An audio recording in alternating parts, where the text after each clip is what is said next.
Hello, everyone, and welcome along to another edition of Betting Weekly Game Bet Match, number one tennis betting podcast brought to you in association with Bet Rivers, your hometown sportsbook. I'm Nigel Seeley, and we're looking ahead to the ATP Tour action tomorrow on Wednesday. And delighted to say, joining me is, as per usual on a Tuesday, is our senior ATP Tour handicapper for Because We Win. It's Sean Calvert, who is over in the UK, and I am over here in Hamburg. But we're going to do a little relay. A little switch tomorrow. Sean will be flying out and I'll be flying back. How are you, mate? Looking forward to your trip? Yeah, I'm really looking forward to it. I mean, yeah, it's what is it, 4, 5, 6 days of solid rain. Yeah, it's not as great as the forecast, is it, for the next few days? It actually looks like it gets worse when I'm there, which is no surprise to regular viewers of this show. I seem to find the rain wherever I go, but yeah, it's going to be a tricky one, isn't it, with all those matches left to play? And if that forecast is correct, they're not always 100% accurate, are they? It's I'm looking forward to going out. Looking forward to catching up with you for a beer tomorrow night. But tennis is it's looking distinctly damp at the minute, isn't it? Well, today they said the forecast was going to be bright, sunny. It was the clearest day of the lot. I went out. I wasn't even going to take a jacket. Thank God I did, because the heavens absolutely opened. You've never seen rain like it. It was really, really heavy, and I never put the covers on, Sean. I know. I saw that on your video. I didn't get that. Absolutely terrible.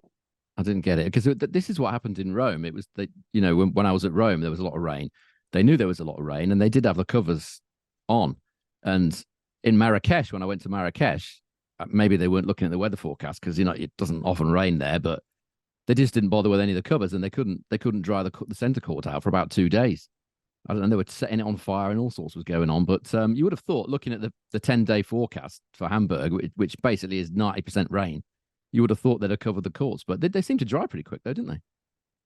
They did, because the sun came out. It was quite strong. The sun was it got quite hot this afternoon, but it makes that centre court is a huge difference. You'll see when you come out, if you get the luxury of having the roof off, it's like a totally different arena when you take the roof on. I don't think. I think you're going to be roof on. I think you need to bring a sponsored Kaggle, Bet Rivers Kaggle, something like that. You need an umbrella. But you will see some tennis if you're in the centre court. But I don't know what's going to go on the outside courts, because we've not only got to get through the ATP Tour event, we've got to get through the WTA Tour event. But the takeouts from me today, before we go into tomorrow's matches, I thought Musetti was brilliant today. Really, really looked hungry. And Zverev really was superb. The first set, a faultless display of tennis. And if you look at the draw, everyone's looking at it's going to be Casper Ruud and Rublev on a collision course for the final like it were last week. But Musetti and Zverev, for me, today are going to make a huge, huge part of that draw. They're going to make a big, big statement there. So if anyone's looking at Ruud or anyone's looking at Rublev thinking they're going to go through to the final, I think Musetti and Zverev today really showed that they really take this seriously. You've got to remember with Ruud and Rublev as well. Last week they made the final. They could be a bit tired. A long, long year. But obviously, both of them have done well in the majors coming up. Obviously, and I think Musetti and Zverev, Musetti with points to defend, Zverev in front of his home crowd. They were really, really good today. I know, admittedly, they didn't have much to play, but you could see their attitude. They were on it. They wanted it. Yeah, I mean, but we haven't really looked, or I haven't really looked too much in depth at the current matches coming up in Hamburg, because there aren't really any prices, and some of the matches have been delayed. But just talking about Ruud and Rublev, I don't know whether you saw the video that surfaced. They were both out partying after the final in Borstad. They were, swinging off the chandeliers and all sorts, both of them. Not sure what they're up to. That'd be me and you on the Reeperbahn tomorrow night, mate. Well, they were doing sort of chin ups. The exercise where you sort of pull yourself up like that. They were doing that. I want to see you doing that in the Reeperbahn. No, you'll be doing that. You'll be doing that. I'll be on the karaoke singing a bit of Paul Weller. You'll be doing the chin ups. Anyway, let's move on to tomorrow. We've got some matches tomorrow. Let's have a look at the games we're looking at. The head to. We've got 3 matches highlighted here, which you're probably going to come on to those points there, because we're talking about Casper Ruud and Rublev in these 3 matches we have here. But the first match we're going to talk about is Laszlo Djere against Pella. Minus 275 Djere, plus 210 Pella. The head-to-head is very one-sided towards Pella, 3-1, but last time they met was in 2019, so a long way away. Djere has had a big win over Echeverry, winning this in the first round here to get to the second round. The spread here is 3.5, and the total is 21.5. But Pella here, I think, if you look at it, I think that he's got a bit of a chance. He beat Montero in the last round, which is a good performance for him. Both of them haven't had the greatest of years, it's fair to say, by their own admission on the clay. Jerry's 13-10, Pella 4-5.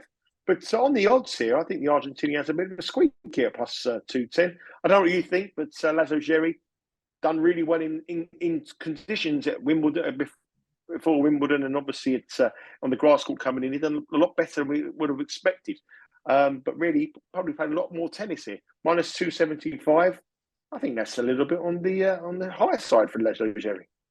Yeah, I've not really looked into too much detail at these Hamburg matches because I was not sure when they were going to be played. But I think Pella's got a reasonable chance here. Again, it just depends when it's going to be played and what court, what conditions. We don't know. If it's hammering it down for the next 2, 3, 4, 5 days, we don't really know what's going to be, what the conditions are going to be like when they actually do play. But Pella's a guy I backed a couple of times in the grass swing, wasn't he? Beat gear on, played really well there. Jerry let me down last week, didn't he? Against who was we bet on the tournament. We bet him on the tournament. We bet him to win the tournament. He let us down on the tournament. Lost in the first round against Bergs. But I mean, I've not really looked at this too deep. My gut feeling would be over 21.5. I think Pella's got a reasonable chance of covering that based on his clay form. And I think Jerry's a bit short. Although he did play well against Echeverry. Yeah, let's skip through these matches. Obviously, we haven't looked at much detail. The more detail that Sean has had is in the other tournaments that are going to come on a little bit later on. Casper Ruud, as you said, partying with Rublev, minus $4. He's up against Sebastian Baez at $3. Last time they met was in Estoril. Casper Ruud won 6-3, 6-love. I think it was this year as well. He's not going to have that kind of win here. This is going to be a lot closer than that. The handicap for Baez is 4.5. The total here is 21.5. Casper Ruud, partying away. Would you bet him a minus $4? Given the fact that he lost his last set against Rublev in that final, 6-love. So that's not a great omen for anyone taking the very, very high price on the Norwegian to win this match. Yeah, Baez wasn't very good. Again, Baez was another outright we had last week, wasn't he? Played poorly against Coria. Not in the best of form, Baez. You wouldn't have thought the slow conditions. Well, the slow conditions are okay for Baez, but they're also okay for Ruud, who's got the bigger power game. Baez is going to have to improve a lot from the Coria match last week in Båstad. Unless Ruud was up and out until about 3, 4, 5 a.m. in the morning, hasn't had much sleep in the last 2 days. It's possible, it's one of them. On his best form, Baez could make this possible, but he lost 6-3, 6-love, as you said, to Casper Ruud when they met quite recently on the clay. He's going to have to improve massively. I can't see it, to be honest. No surprise there that Ruud is the favourite minus $4, but maybe taking the South American, the Argentinian plus 4.5 could be the angle for you. Before we look about the final game, which is Rublev against Zapata Morales, Rublev has also obviously been out on the source as well with Casper Ruud. What do you make of the conditions so far? I know it's really, really hard to gauge this tournament. It seems like a real tricky tournament to have a bet on. We don't know what court they're going to be on. We don't know if the roof's going to be on. We don't know if they're going to be outside. We don't know if the weather continues, it's going to be indoors. So what would your strategy be approaching this round of matches and this tournament as a whole, Sean, for betting on it? I think you have to be very careful, very circumspect with your bets and your stakes. If we're putting a bet on, a day or so before, as we have to record this show, obviously slightly earlier, we don't know what the conditions are going to be like. And I think you really are just guessing. It does put that element of guesswork in it that you don't really want. These matches are hard enough to call anyway without conditions changing. And it could be the case that some of these guys will have to play 2 matches in one day. That may be further on down the line later on in the tournament. I'm not sure yet, but I would say perhaps just wait if you can until you know what the conditions are going to be. If you see some value, take it. But I'd go with a smaller stake this week because there is an element of guesswork in it. Yeah, I think this is really hard. I mean, we're not going to have an official bet on the matches at Hamburg tomorrow. We're giving you the prices here. We're giving our sort of advice on what we expect. But I think Jerry minus 275, Casper Ruud. The next match we're going to talk about, Andre Rublev against Morales, Zapata Morales. Rublev is minus 625. I think if you bet all the dogs in these matches, you're going to get one of them home. I think Pella plus 210, Baez at plus $3, Zapata Morales at plus 440. My strategy here would be to fade all 3 of the favourites, and we will get one of them home, which will give us a profit. If we get 2 home, we're well in the money. If we get 3 home, well, We're doing the lottery numbers this week. But Rublev is minus 625. Sebastian Morales is plus 440. The handicap here is a very strong one, 5.5. With Sebastian Morales minus 143, and the handicap, the total is 20.5. Obviously, Rublev won in Bastard. He's been out and about. He's been partying again, and I just don't think he's going to be up for this one here. I just really think that Ruud and Rublev will come here after a long season and just think, if we win, we're great, but we're not going to be that too bothered. We'll see. I mean, that's a possible angle. Yeah, I wouldn't totally dismiss that. But what I would say is Rublev does have a very good record here in Hamburg. It's obviously a bigger tournament than the one they played last week in Borstad.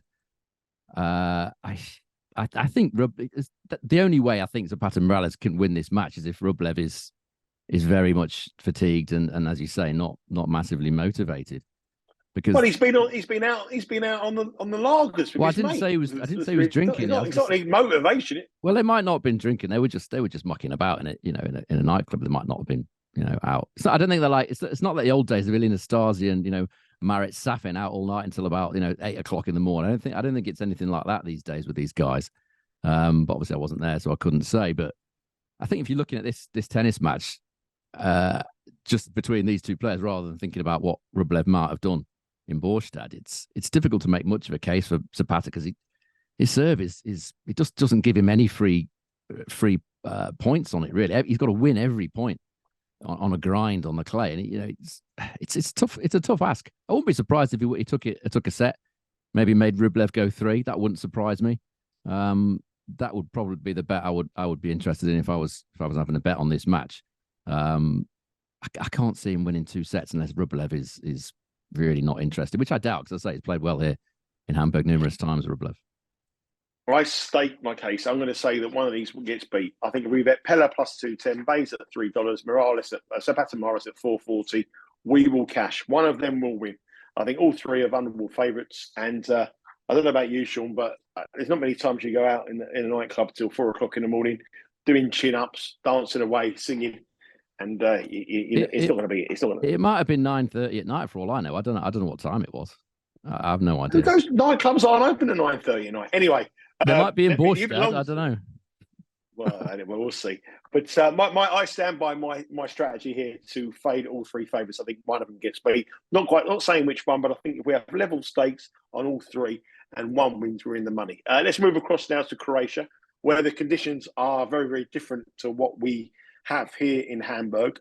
And we had a couple of real hot days, but they reckon there was some little bit of rain forecast as well around in Croatia. Have you checked the weather forecast here? We're looking for a bit of rain, or we got some really nice sunshine?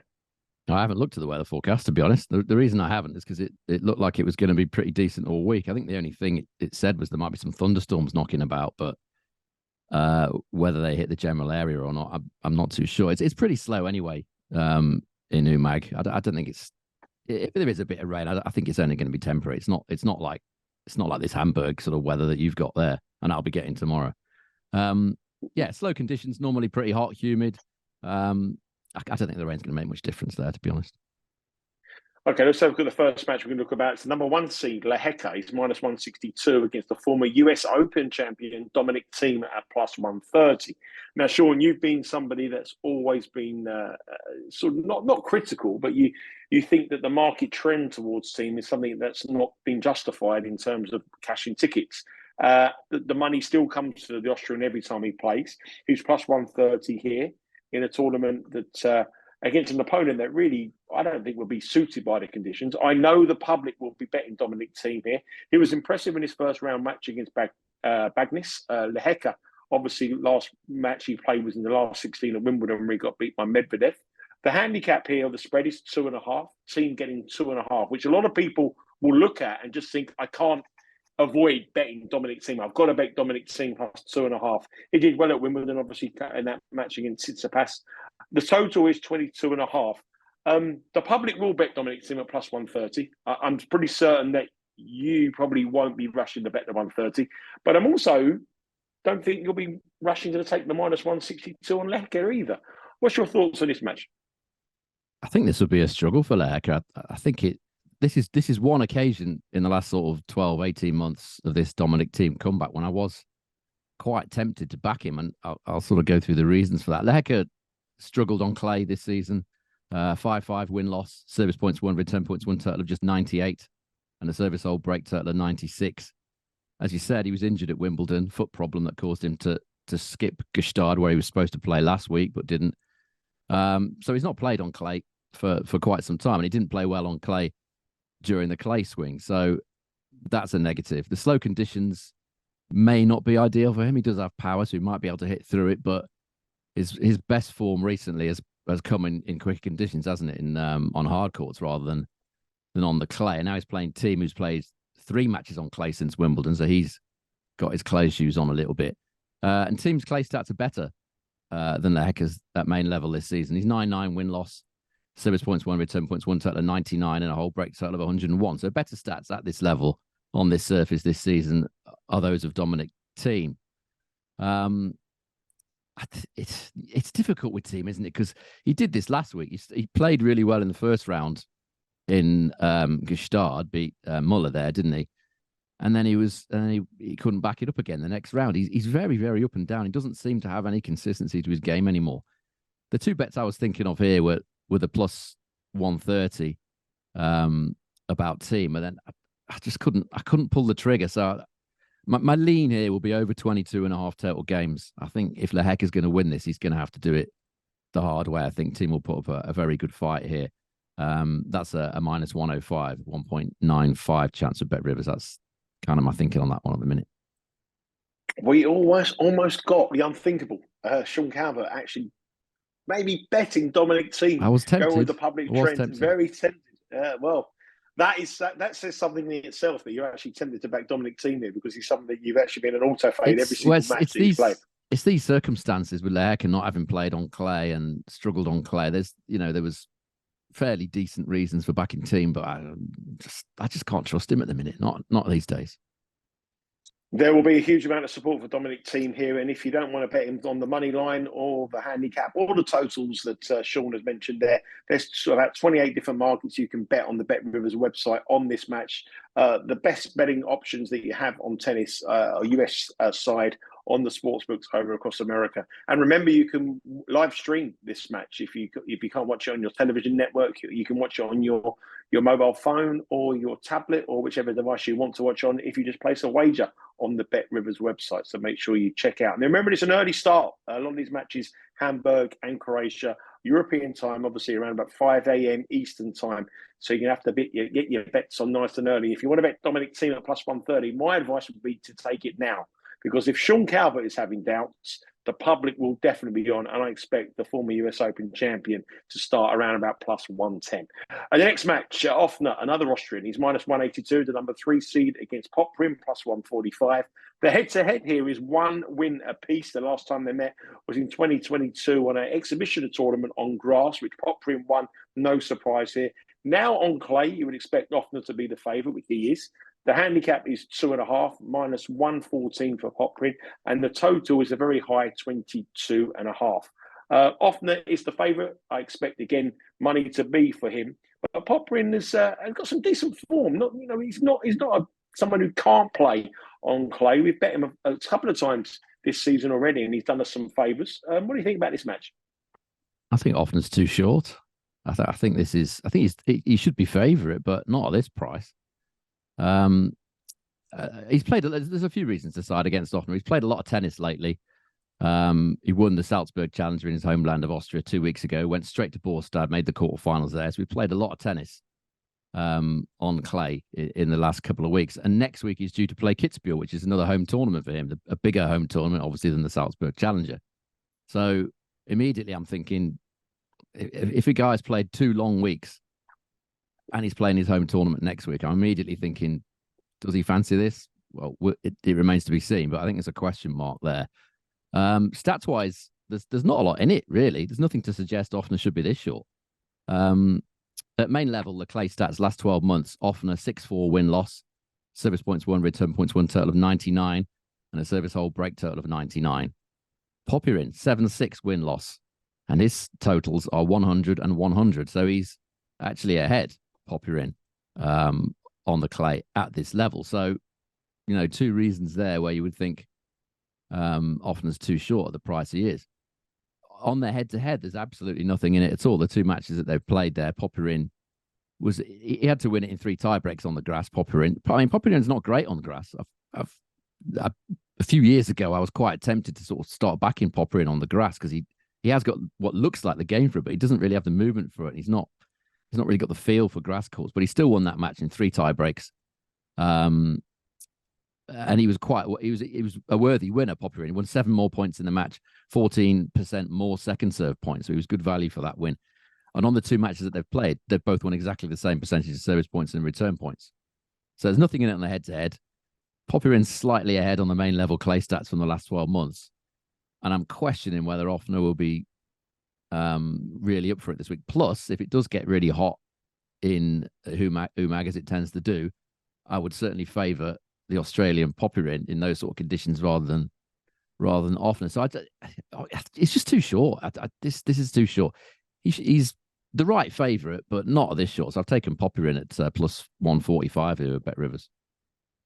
So that is the official pick. This is one of your first official picks on the tomorrow's card. This is today's pick. Yeah, it's a very tricky card, but I think this does offer slight value.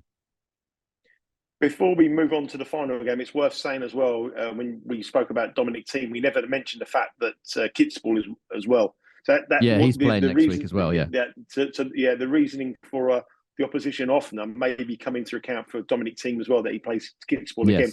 So the priority might be that home event. So that's one of the other reasons why it could be. Sean probably didn't. It's slightly different with Thiem in the sense that he hasn't played a ton of tennis. He's only played 2-3 matches, whereas Offner's played about 10.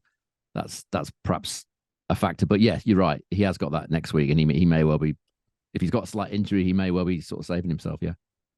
Yeah, something to consider if you want to pull the trigger on the plus 130. The final match we're going to talk about in Croatia is Calvert up against Tara Daniel. Very close match to call this. Minus 109, Calvert minus 114, Tara Daniel. Surprisingly, really, when you consider the head-to-head, he's very, very overwhelmingly in favour of the Spaniard. He's 6-3 on the head-to-head. Daniel is on the handicap. You can bet him plus half, which is not really much interest. It's more on the money line here. And the total here is 21.5. I thought Calvert was probably a little bit of a bet here at minus 109, but I don't know what you think about this, Sean. But given the head-to-head, given the fact that it's a clay court conditions and Calvert is much more comfortable, I would consider, on this surface, I thought minus 109 may be worth a small wager. I think the problem here is fitness.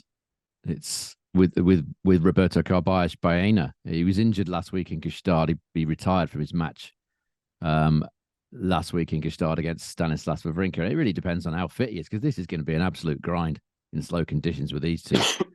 Both of them they love these long, drawn-out rallies, and the first person that misses loses the point. It's going to be you'll certainly get value for money if you're in Umag and you're watching these two. Assuming they're both fit, this could go on forever. The other thing that leads me to think that Carballes isn't fit is because he lost in the previous week at the Salzburg Challenger to Blas Roller in the first round. So it's fairly apparent that there's something wrong with him. Carballes, that would put me off backing him. If we look at the stats, main level on clay last 12 months, Roberto Carballes Baena has the better set of stats. Daniel's not really played much on clay. He tends to play a bit more on hard courts these days. He's only played, I think, 5 matches in the last 12 months on clay at main level, Tara Daniel. But in terms of the service points won, return points won totals, Carballes is on 100. Daniel, I've had to go back to his last 10 matches. He's on 97. And as you say, the head-to-head is very, very much in favour of Carballes. I think he won one of them 6-love, didn't he, back in the dim and distant past. There's been a few 6-love sets between these two. We've only got stats for 3 of the matches, and the service points won, return points won total very heavily in favour of Carballes, 109 to 91. So you're right, it's very much a head-to-head that the Spaniard has enjoyed. Daniel was outplayed in the first round match by the 17-year-old Spaniard Martin Landaluce in the match yesterday. Won the first set 6-1, I think, there, that Landaluce, and then ran out of steam, and Daniel won it more on sort of fitness and durability in the end. And he might do that again if Carballes isn't fit.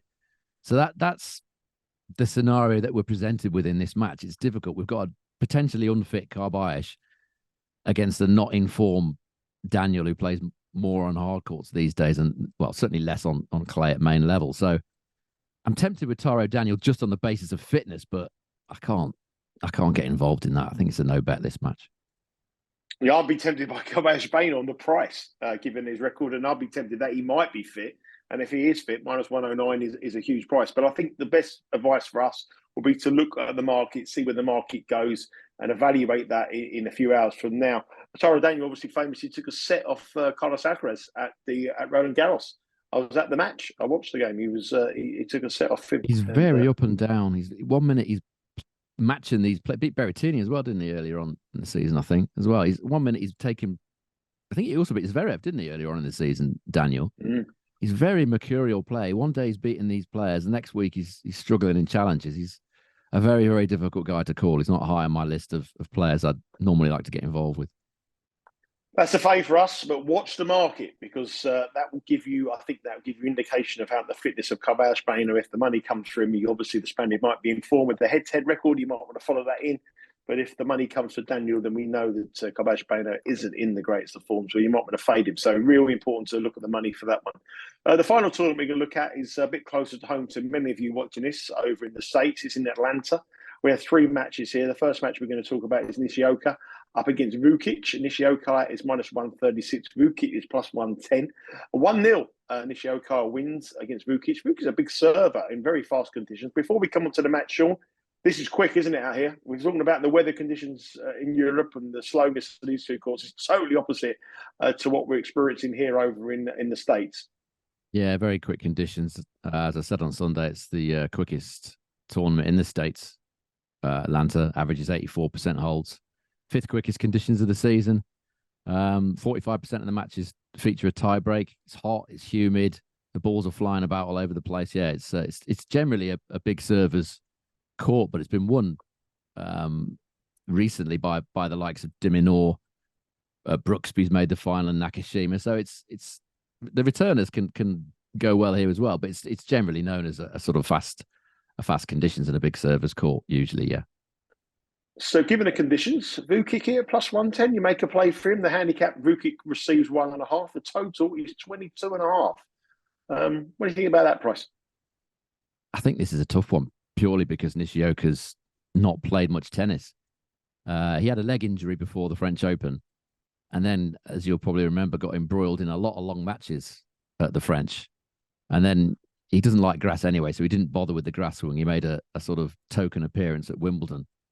And that's basically him since sort of end of May, start of June.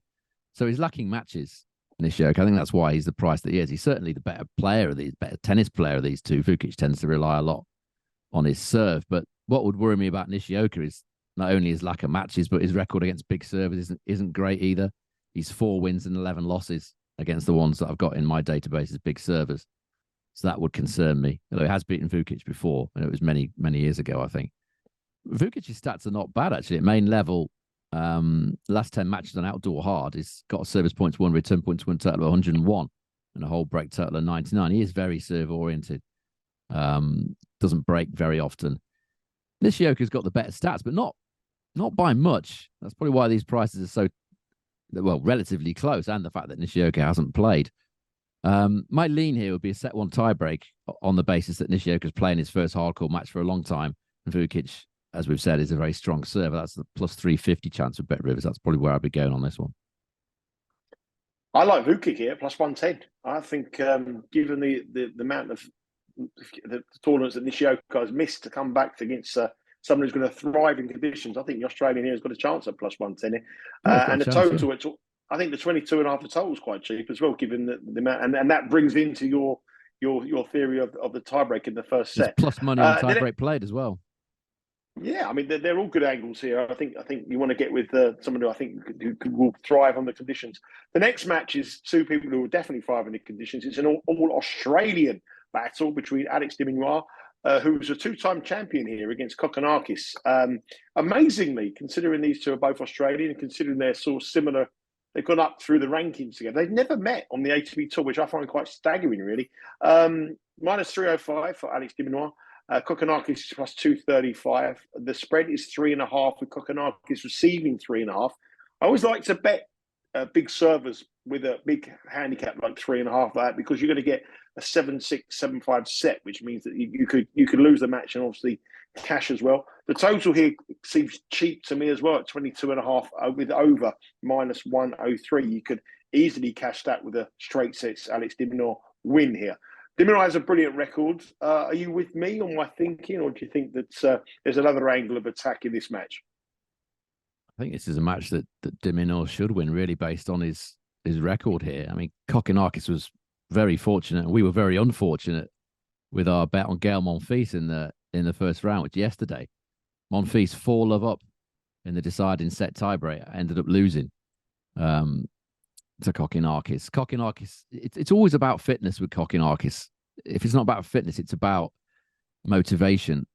Now we're talking about fitness again, because he's withdrawn from the doubles after that match with Monfils, citing a pectoral strain. He also retired last Friday from the Granby Challenger, match in the Granby Challenger for citing, I think it was a wrist problem he had then. There's always something wrong with him. That's the main issue I have with Kokkinakis. I'll come on to the other issue I have with him in a minute. After that Monfils match, he said, I played de Minaur in practice the other day and he gave me a spanking, was his exact quote. So that doesn't sound... How did they get on tennis? I don't know. He didn't say. I think that's to do with the tennis. Yeah. He's obviously a big fan of de Minaur. They're good friends, I think, as well. Played a lot together in Davis Cup and stuff. So we've got fitness problems with Kokkinakis. The other problem that I have with him is that he doesn't tend to produce his best very often outside of Australia. If we look at what he's done in the North American hardcourt summer swing in the last 10 years, he's 11 wins and 16 losses, and he's lost 7 of his last 9.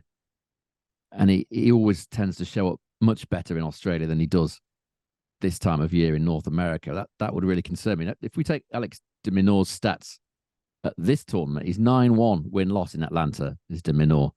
And his service points won, return points won total is 108. And his whole service hold break total is 113.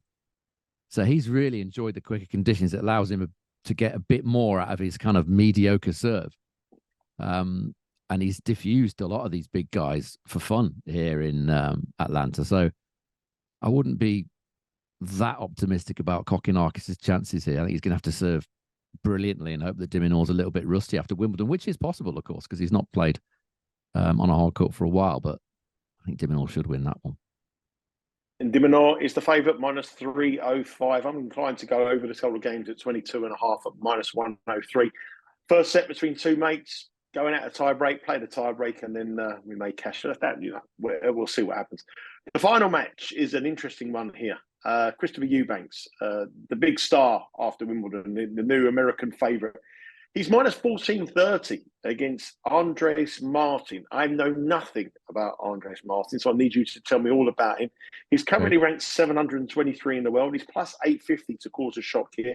Eubanks obviously is going into this unknown territory. I don't think Christopher Eubanks has ever been a minus 1430 favourite ever in his life. He's up to a career high number 42 in the world rankings. The handicap here is 4.5 and the total is 20.5. So, Sean, Eubanks is obviously, he's the pin-up boy now in American tennis. They love him after Wimbledon. He's going to have a huge amount of pressure on his shoulders. He's so articulate when you see him on commentary on tennis. His YouTube stuff is superb. He's a breath of fresh air in the tennis world. But he starts as a very, very heavy favourite. Now he's got a target on his back. How's he going to cope with that? I'm interested in your thoughts on this match, and I'm interested in why you wanted to talk about it, because I know nothing about his opponent. So please enlighten me. We'll have to be quick because we're running out of time here. This one's on tonight, actually, so hopefully this will get out in time for people to have a listen and watch the match. Very interesting match. Georgia Tech's best player, Andres Martin, against the former Georgia Tech player, Eubanks. So it was a bit of a local derby, both obviously from the Georgia area. Really be really interesting to see how Martin's progressing last year, because he beat the aforementioned Thanasi Kokkinakis here last year, and he led early on against Manarino. He's had another year of development since then. He's obviously not playing on the tours at college, so he's playing a lot of college tennis. And it'll be really interesting to see, as you said, how Chris Eubanks deals with this new expectation that's on him. He's never come here with this sort of feeling before, has he? He's always come here probably often with a wild card and hoping to go well rather than coming here as a Wimbledon quarter finalist. And, you know, the player that a lot of people have been talking about.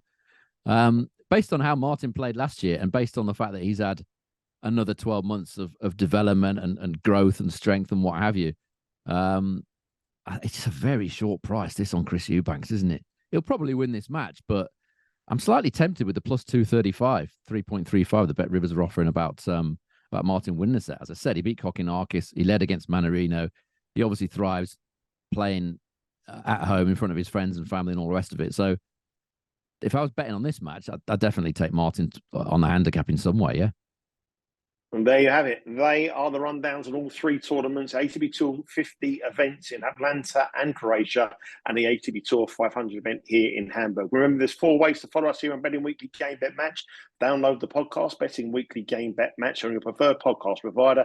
You can subscribe to our new YouTube channel, which is the Betting Weekly Studios at Because We Win, and follow us on Twitter and Instagram at the same handle, at Because We Win. Sean, are you flying out here to Hamburg tomorrow? I'll be joining you tomorrow at some stage for a couple of beers and watch some tennis. Have a very, very safe journey. Bring your umbrella, pack your cagoule. Hopefully we cash some tickets to us today and tomorrow.